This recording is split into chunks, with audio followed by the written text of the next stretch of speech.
Hello students, welcome to Physics Lecture 4. So in this lecture, we will be studying the concepts of mechanics and kinematics. Alright, we will study about different types of motion. We will see the difference between distance and displacement. We will study speed and velocity, and we will see the concepts of acceleration. Alright, so this lecture is basically an introduction to how physics describe motion. So our today's agenda is to see what is mechanics, statics versus dynamics. These are two different branches of mechanics. We can call them sub-branches, and where kinematics basically fits in. Secondly, we will see different types of motions. What is rectilinear motion? What is curvilinear motion, rotational motion, oscillatory motion, and random motion. Number three, we will see distance and displacement. Either it's a scalar quantity or it's a physical or it's a vector quantity, right? Then we will see speed and velocity, their definitions, their mathematical formulas, and some graphical representation. And finally, we will study about acceleration. So these are the topics that we will be covering here. Okay, so starting from mechanics. What is mechanics? We've already studied it in earlier lectures. Mechanics is the branch of physics that deals with the motion of objects and the forces that cause or change that motion. Right? So we study about two things: the motion of objects and the force that cause that motion, or the force that cause the change in that motion. Okay, some we can divide it the mechanics into two sub branches. Statics, number one, in which we study about the bodies that are at rest, and the net force acting on those bodies is equal to zero. So the forces are in static equilibrium. All right, and in dynamics we look at things, at bodies that are in motion, at moving objects, and we study the forces that are causing that motion. Okay, and then dynamics splits further into kinematics and kinetics.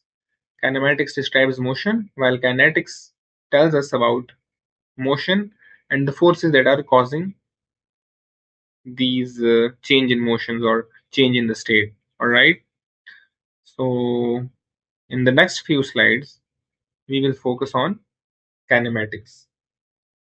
Okay, so what is kinematics? Here is the question: what is kinematics?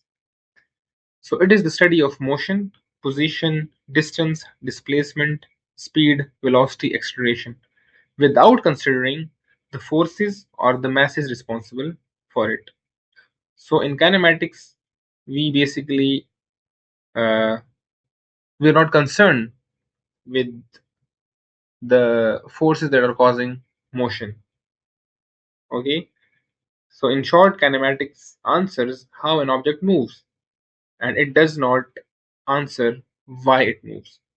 It says nothing about the why. So it means that same kinematic description can apply to a falling stone, a moving car, or a thrown ball, regardless of the force acting on it. Understood? In this slide, we will see some different kinds of motion. So first we have rectilinear motion, motion along a straight line. For example, a car is moving on a straight road, so we can call it rectilinear motion. So rectilinear motion is basically motion along a straight line, either in this direction or in this direction or in this direction, in any direction. So this is rectilinear motion. Curvilinear motion is basically motion along a curved path. For example, a car is turning around a road, turning a bend, taking a turn. So this kind of motion, for example, or this kind of motion, or for example, this is point 1 and this is point 2, and we are moving from point 1 to point 2 in this way. So then we can call it curvilinear motion. All right. Next we have circular motion, and when a body moves along a circle, we can call it circular motion. For example, if a satellite is orbiting around our Earth, or if the Earth is orbiting around our Sun, so this is an example of circular motion. So motion in this way, this is basically an example of circular motion. Okay. And finally, we have projectile motion. If a body takes a curved path under the force of gravity, under the effect of gravity, we can call it projectile motion. For example, a thrown ball. Say we have this the ground level, and a ball is thrown from this level, and it goes like this and comes back to the ground under the impact of gravity. All right. So we can say this is projectile motion. Understood? Okay. Moving forward, some different types of motions are described here. For example, periodic motion. Uh, if the motion repeats after equal interval of times, then we can call it periodic motion. For example, the Earth is orbiting around the Sun, so it completes its cycle in 365 days, and then the cycle starts again. So this is periodic motion. Then we have oscillatory or vibratory motion, basically back and forth, to and fro motion about a fixed mean position. A swinging pendulum is an example of vibratory motion. For example, we have this pendulum.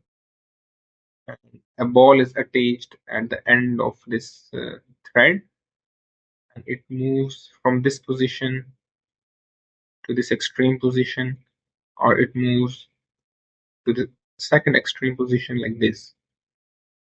So we can call it, this is an example of oscillatory or vibratory motion. If the ball moves like this in this direction, or if it moves in this direction, back and forth, again and again, again and again. Okay. So next we have random motion, no fixed pattern, no fixed path. For example, motion of gas molecules. Then we have translational motion. Every point moves the same distance in the same time. For example, a book has large number of particles, and if we slide a book, for example, this is a book, and we slide it on a table, so all the particles of that book, they move the same distance in the same time. For example, it moves from here to here. Okay, so this is an example of translational motion. And finally, we have rotational motion. And the example is, if a body rotates around, I mean, it's some mean position, a spinning top or a rotating fan. This is an example of rotational motion.